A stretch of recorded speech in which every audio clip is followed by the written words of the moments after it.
Hello and welcome back, everyone. In the last episode, we completed some quests for Recipe for Disaster, and would you guess that that is exactly what we're doing in this one? So without further ado, let's become heroes.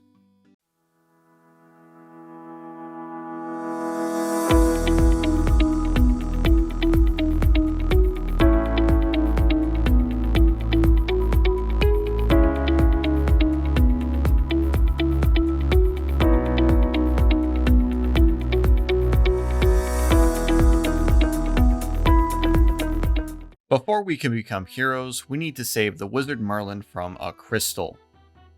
To begin, we start by talking to King Arthur himself, and he tells us that Merlin somehow trapped himself in a crystal in some cave, and they haven't had any luck breaking him out. So, as per usual, it's going to be my job to fix that. We talk to some of the other knights of the Round Table, specifically Gawain and Lancelot, and they tell us that there was a wizard named Morgan Le Fay who may be responsible for trapping Merlin.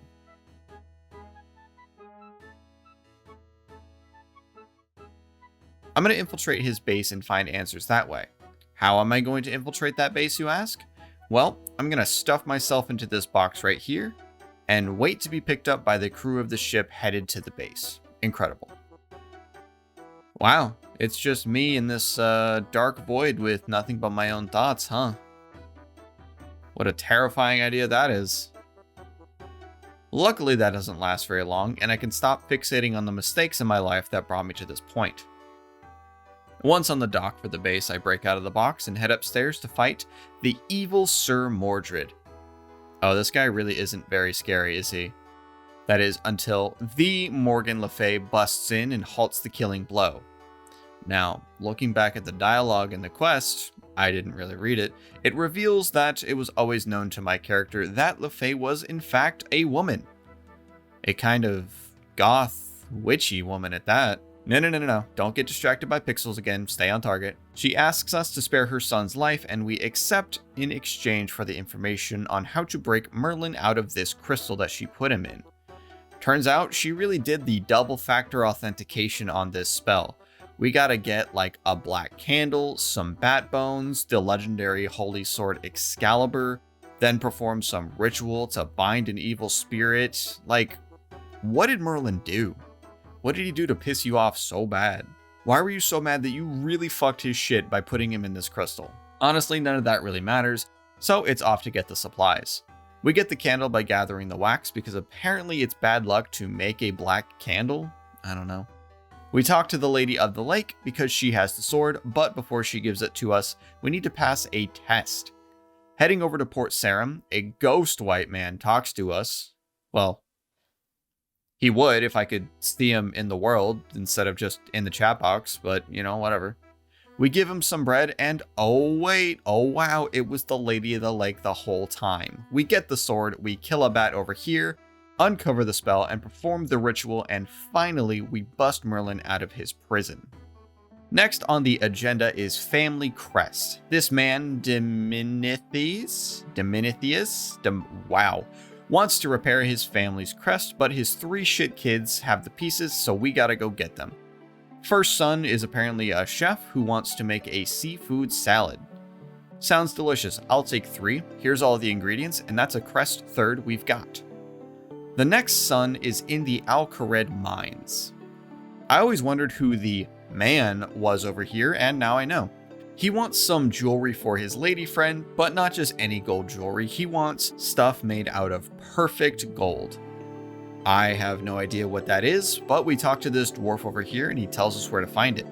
We do some kind of puzzle and get the perfect gold and craft the perfect gold into a perfect ruby amulet and a perfect ruby ring. Oh my god, there is a massacre happening in Falador Square. Please, somebody help these people. Me?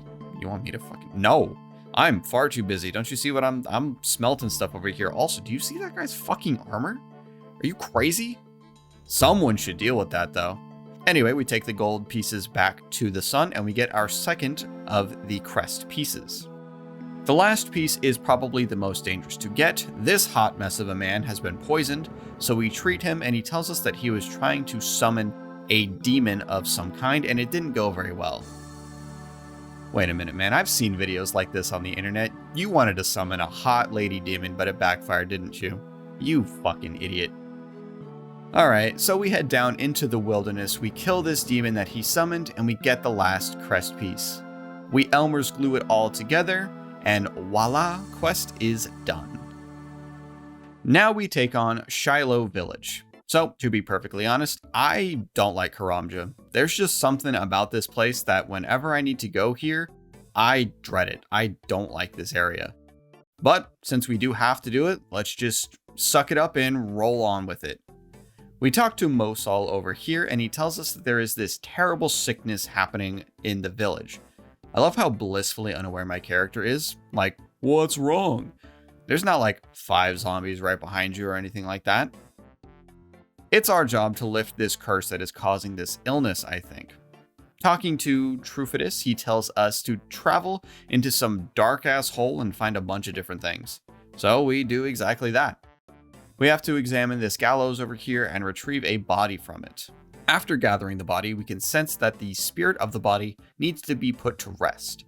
So we travel all the way over to Tai Wanai and bury him in the village. The spirit then thanks us and gives us the key to cleansing the entity that cursed him to begin with. We have to search this rock over here for some more items, a delicate sphere and an ivory pommel for a sword. Using a chisel on that, we create the Amulet of the Dead. With the amulet equipped, we make our way over to where Nazastrul is resting. We beat that ass 3 times over and put their soul to rest as well. Apparently, the spirit was tricked by Zamorak, and that's why everything went to shit. Remember, kids, do not trust a god ever. Ever. It is now finally time to start Hero's Quest. I am decked out in my gear, and I'm ready to fucking rumble. To begin this, we talk to... oh my fucking god. Akites? Boy, oh boy, man, I'm fucking illiterate, aren't I? Anyway, she gives us a list of items that we need to collect as our task. So it seems that the test for becoming a hero is simply to gather what these people tell me to. Alright, here we go. We need to talk to this gentleman over here in Port Sarim so he can help us slather this gross ass oil onto our rod. There's a joke there, but it's too easy, come on. We head down to the Taverley dungeon, fish ourselves some eels, grab 2 just to be safe, and then I teleport out and cook these bad boys up on this range. Man, this episode's making me hungry. Talking about seafood salads and cooked eel. Could go for some like sushi, maybe some poke. Huh? Oh, right. Back to the quest. We now need to get a Master Thief armband from the Phoenix Gang. Remember these people back from Shield of Erev? Yeah, me neither. But I need to steal some candlesticks from a guy named Scarface Pete. I head over to Brimhaven and talk to the waiter to get access to the cook, but not before I have my friend drop me a key. You see, this quest is another one where you need to have someone help you out, so I enlisted my friend to do just that.